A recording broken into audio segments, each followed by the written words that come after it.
The Nebraska Cornhuskers are losing Raiola.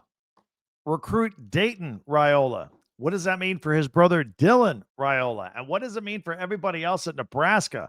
Locked on Big Ten starts right now.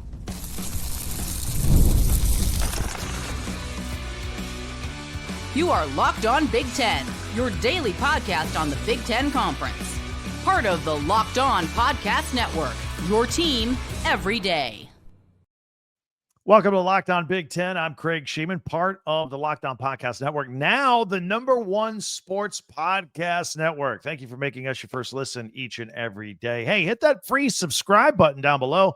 That way you'll never miss a single episode. We're here every day. And if you could share, like, and follow, that'd be great. Plus, did you know you can hype YouTube videos? That'd be a big help as well. So, one Raiola is leaving. Will there be more? It's a very small recruiting class for Nebraska. I want to talk about this right here, and we'll talk a little bit about their game against Penn State this weekend as well. But 2 weeks before signing day, 3-star class of 2026 quarterback Dayton Raiola, yes, the brother of starting quarterback Dylan Raiola, he decommitted from Nebraska. He had verbally committed. Now he's saying, you know what, I'm reopening my recruitment. This is strange timing.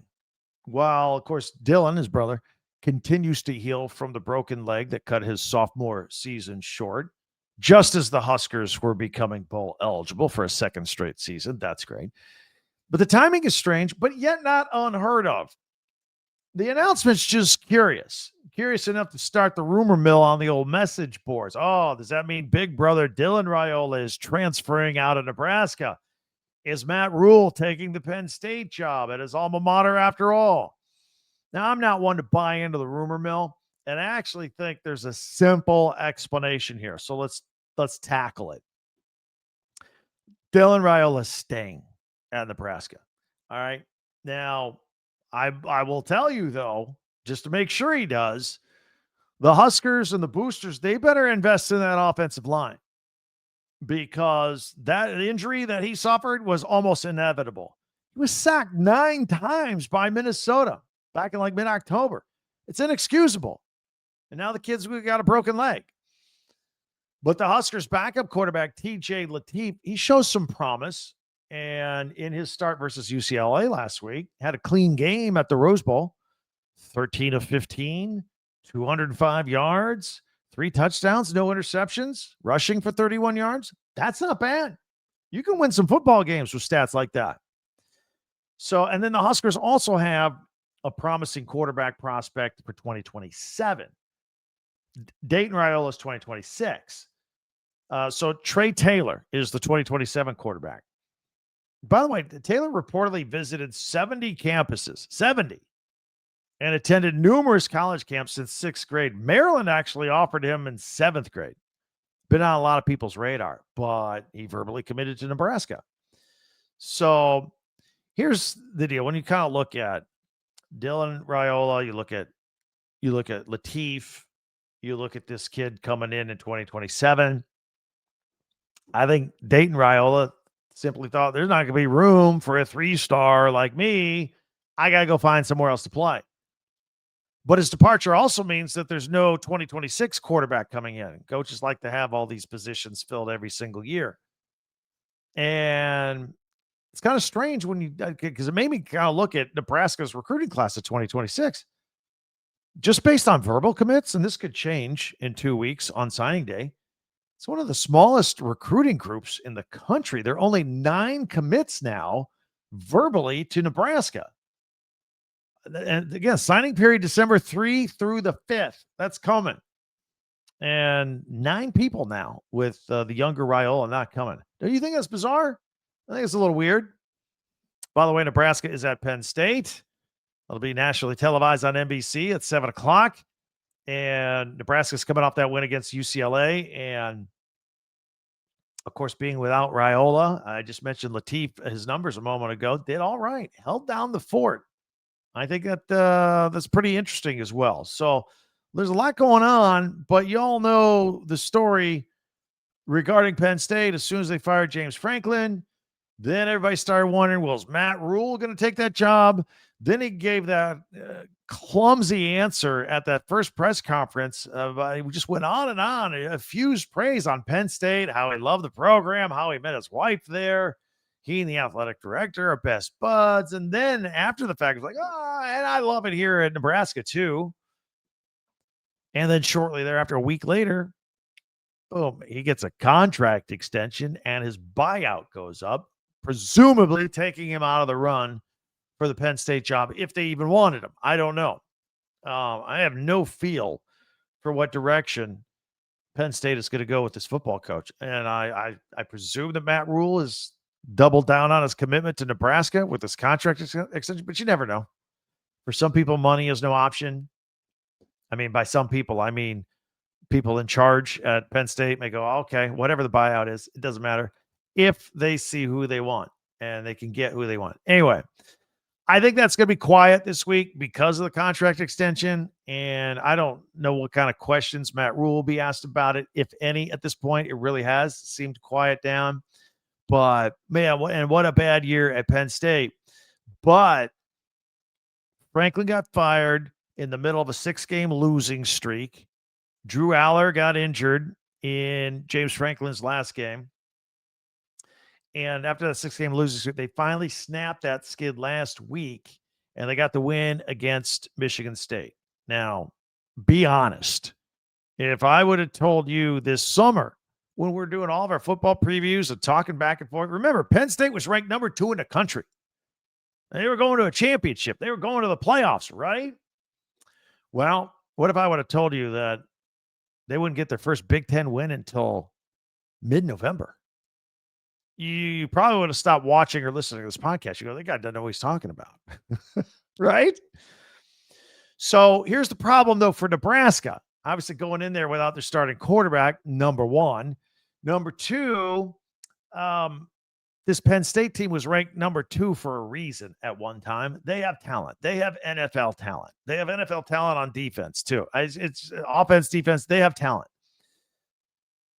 And they started putting it together. Now, when they started playing some good football and kind of snapped out of their doldrums, unfortunately, Penn State happened to be during the hardest part of their schedule at Ohio State. Now, it was a 3-point game at the half. I thought Penn State looked pretty good in the first half, and then the game got away from them. The following week, I think if Indiana fits, they, in fact, almost won the game. I would say almost 2.5, 3 of the 4 quarters, they outplayed Indiana.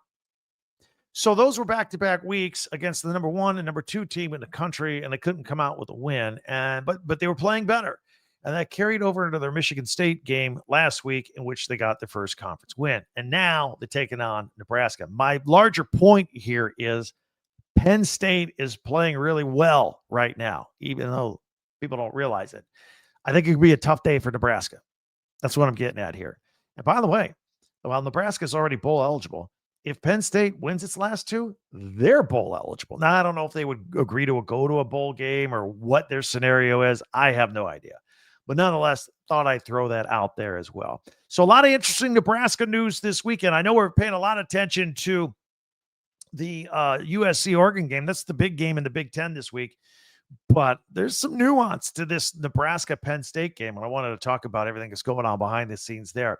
If you are new, we're here every day, all things Big Ten. So hit that free subscribe button down below so you never miss a single episode. And that way you don't miss them. We're here every day, and we go live on Saturdays. I'll tell you more about that in just a moment. If you're on Apple or Spotify, audio only, we offer that as well. If you could share, follow, and like, that would help us out. Would appreciate that after you subscribe. And don't forget our website, talkbig10.com. All of our podcasts go there. You can go back for a second listen after this one. Check out what you missed yesterday. And while you're there, you can click on your favorite school logo, and it'll take you to the merchandise store. You can get your favorite Big Ten merchandise, shirts with your school logo on it, pennants, hats, just in time for the holidays. Take a look while you're listening to the next podcast. TalkBig10.com.